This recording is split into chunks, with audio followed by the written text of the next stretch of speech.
Na mesma época em que Alexandre o Grande dominava a maior parte do mundo conhecido na época, uma outra civilização começava a crescer e se desenvolver.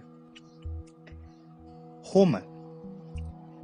A cidade de Roma foi fundada no ano 753 a.C. e se desenvolveu bastante ao longo dos séculos seguintes. Depois da morte de Alexandre, o Império Macedônico entrou em declínio, e assim se tornou fácil que outros povos conquistassem seus territórios. No século III a.C., Roma se expandiu pela Península Itálica e continuou sua expansão, se tornando um império, o que era comum na época. O mundo na antiguidade era praticamente um eterno jogo de war. Com a expansão territorial, os romanos entraram em contato com a cultura dos povos dominados, influenciando elas em alguns pontos e sendo influenciado por elas em outros. Então, vários valores culturais, filosóficos, científicos, artísticos e literários dos gregos passaram a fazer parte da cultura romana. A religião também foi influenciada por práticas e deuses gregos, enquanto o idioma latim era enriquecido por várias palavras de origem grega, muitas das quais a gente usa até hoje. Depois disso, Roma entrou em guerra com uma cidade-estado fenícia chamada Cartago, outra poderosa potência que foi derrotada por Roma e teve seus territórios tomados. E a expansão continuou pelos séculos seguintes. No século I a.C., o Império Romano ia desde a Grã-Bretanha até as fronteiras da Pérsia. O Império Romano era uma república até o Imperador Augusto. Mas com a expansão, a estrutura política mudou e o Império passou a ser uma monarquia, onde o chefe era o imperador. O que soa até irônico, já que anos antes da chegada de Augusto ao poder, Júlio César foi morto por tentar fazer exatamente a mesma coisa. Júlio César, após se envolver com Cleópatra e ter um filho com ela, tentou restabelecer a monarquia, presente lá no início de Roma, mas que com o tempo foi substituída pela República. Mas ninguém gostou disso, e conspiraram contra ele, naquela famosa cena que a gente conhece, onde todo mundo apunhala ele.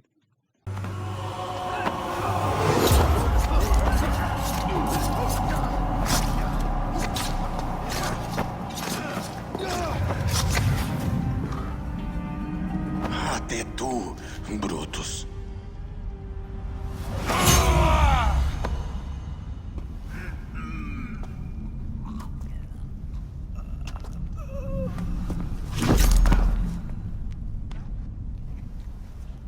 O tirano está morto! Estão livres agora!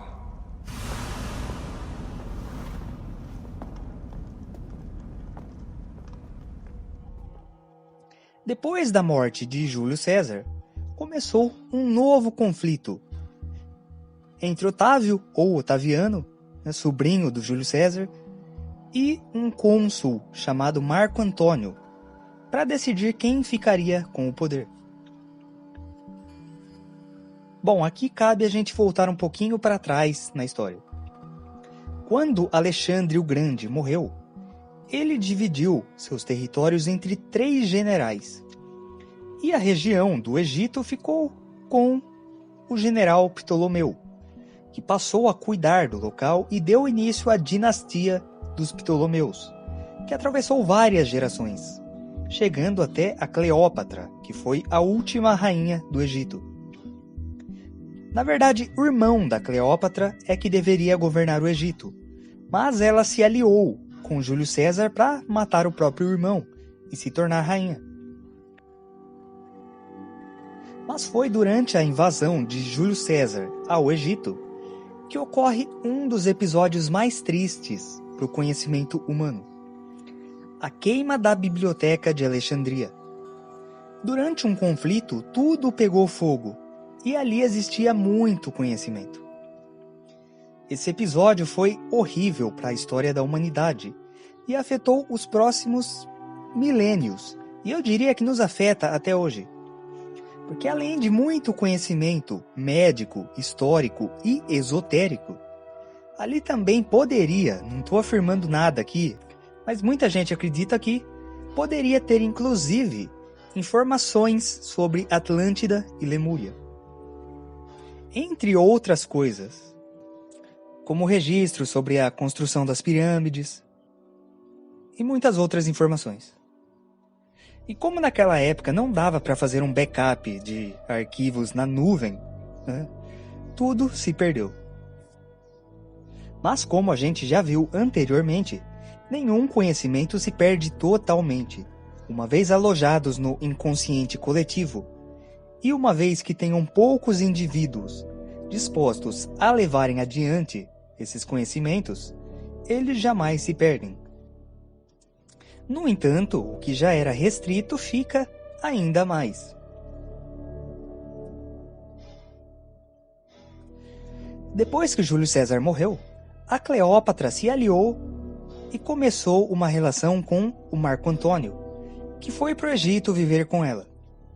Mas o Otávio foi atrás, já que os dois estavam disputando a liderança de Roma, e ele invadiu o Egito. Com a derrota, Marco Antônio se matou, se jogando sobre sua espada. E a Cleópatra quis ser mais elegante até na morte, e usou uma cobra para isso.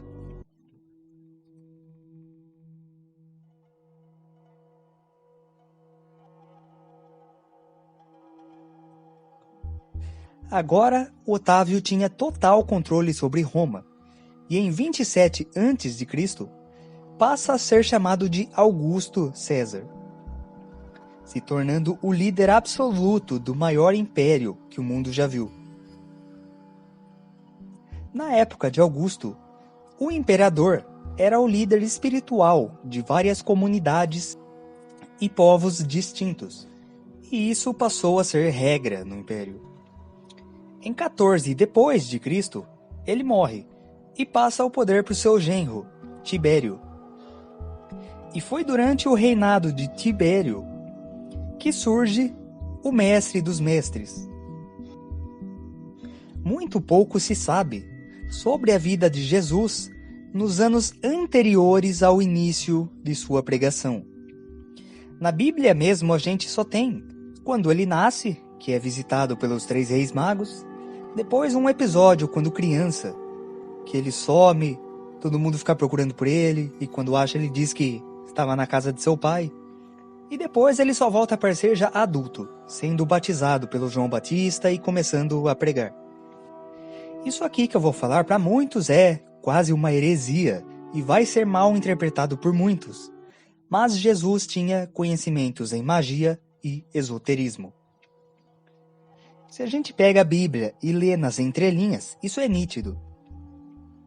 Acredita-se que durante sua juventude, Jesus tenha ido para o Oriente, estudar com os grandes mestres, aprender as religiões e culturas orientais, meditação, yoga, os ensinamentos dos hindus e budistas, e só então ele voltou, pronto, preparado para cumprir a sua missão.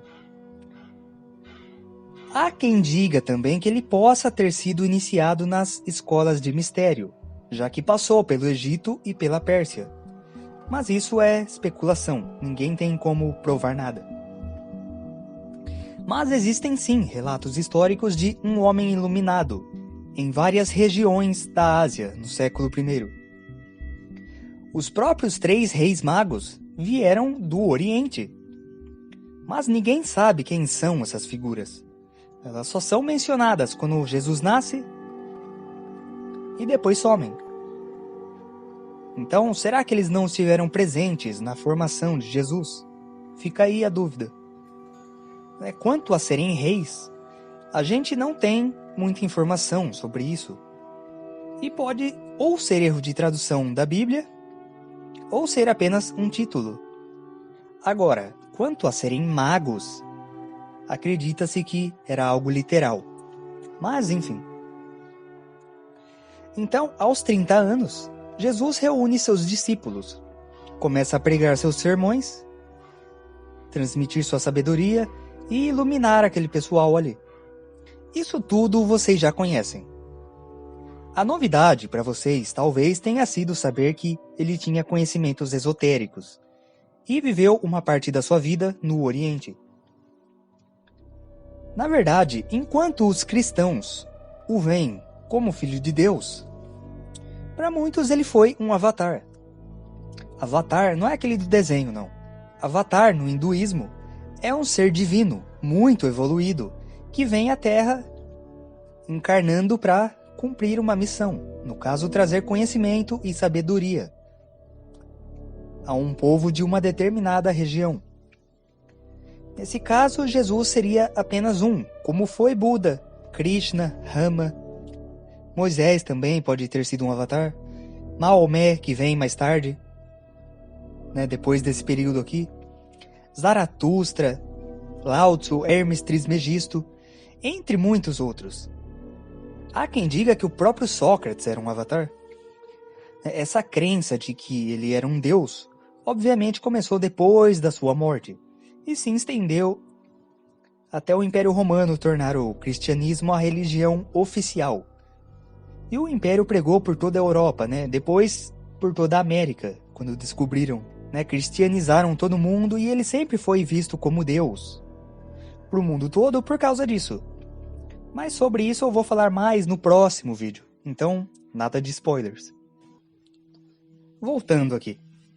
Na época em que ele pregava, os adeptos de Cristo o adoravam e colocavam sua autoridade acima do imperador, já que supostamente ele era filho de Deus.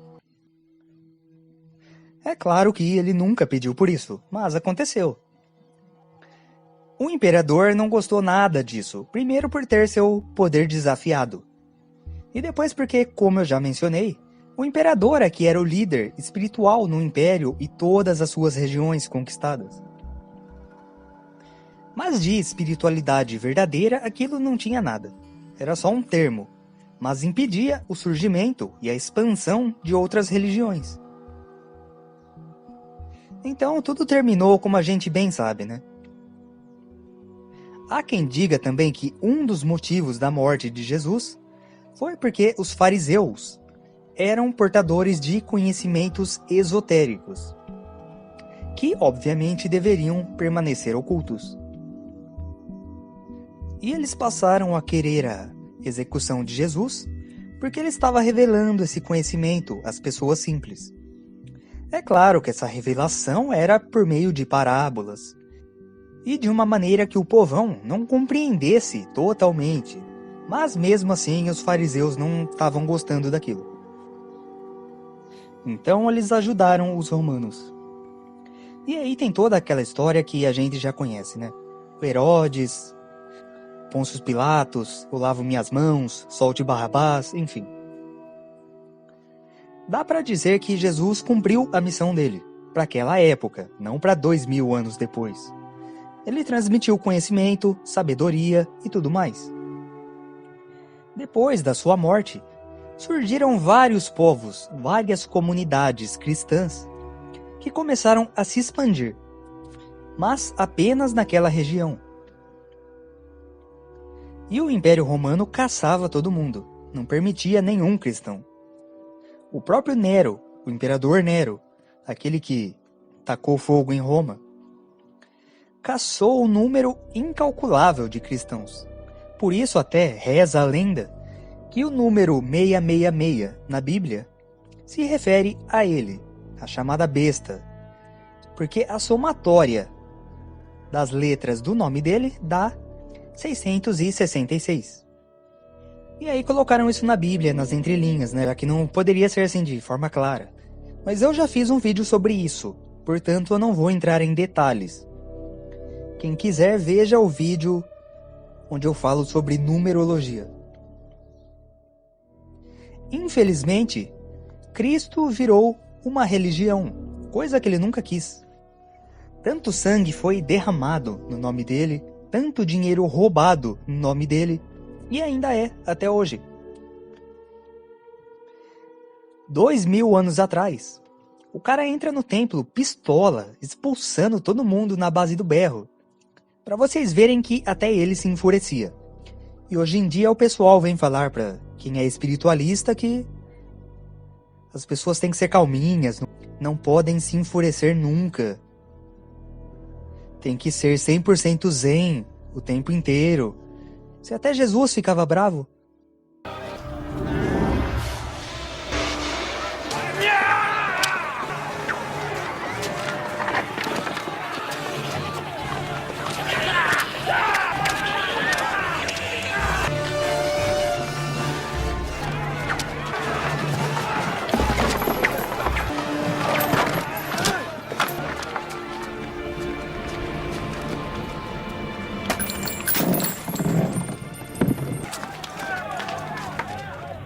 Parem de transformar a casa do meu pai num mercado!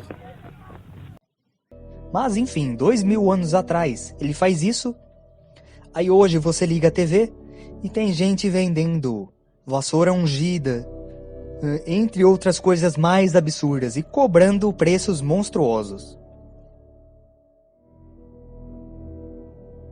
Enfim, mas sou até irônico que justamente o império que mandou matá-lo tenha adotado o cristianismo como religião oficial, 300 anos depois.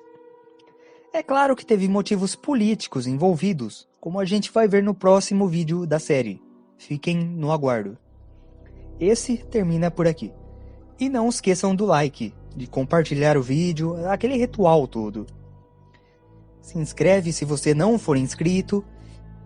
E se for, verifica seu sininho para receber os próximos lançamentos. Gratidão.